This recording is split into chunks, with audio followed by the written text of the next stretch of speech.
যাবো একটু মার্কেটে, এখন লেট করতেছে। এই কি গো, আসেন না তাড়াতাড়ি। আসি আসি আসি। আচ্ছা থাকো, তুমি লেগেই আসছে। আল্লাহ গো, এই কি অবস্থা? এরকম অবস্থা কেন? কেন মার্কেটে যাবো? এই অবস্থা মার্কেটে? আরে বাবারে, মার্কেটে গেলে কেমনে না যাইয়া পারি পাওতি? লজা লমজানের দিনে মাইয়া হলারা যাতাযাতি করে কেন?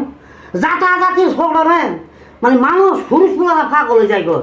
আবার কিছু মাইয়া পোলা আছে না, ইয়াং জেনারেশন ছেলে পেলে দেখলে, পুরুষ পোলা দেখলে, আরেক বিডির বোর জামাইরে দেখলে পাগল হয়ে যায় গো। তো দেশ খাই এই খাই বলগাওয়ারি গেলে অন্তত আর কিছু না হোক, হ্যাঁ জাতাজাতি খামো কিন্তু বাগাবাগি হইতো না। আচ্ছা তুমি খাও, মশার মার্কেটে গেলাম, দুনিয়ার মাইয়া হলা। তারপর পশ্চিম মার্কেটে গেলাম, দুনিয়ার মাইয়া হলা। তারপরে টুইন টাউনে গেলাম, দুনিয়ার মাইয়া হলা। মৌচার মার্কেটের সামনে হাঁটাহাঁটি করবো, মাইয়া হলার গোতাগতিতে শেষ। তাই এই ব্যাস দেখছি যে মাইয়া হলার না মনে করে যে আমি পুরুষ পোলা। কি বলে কি চা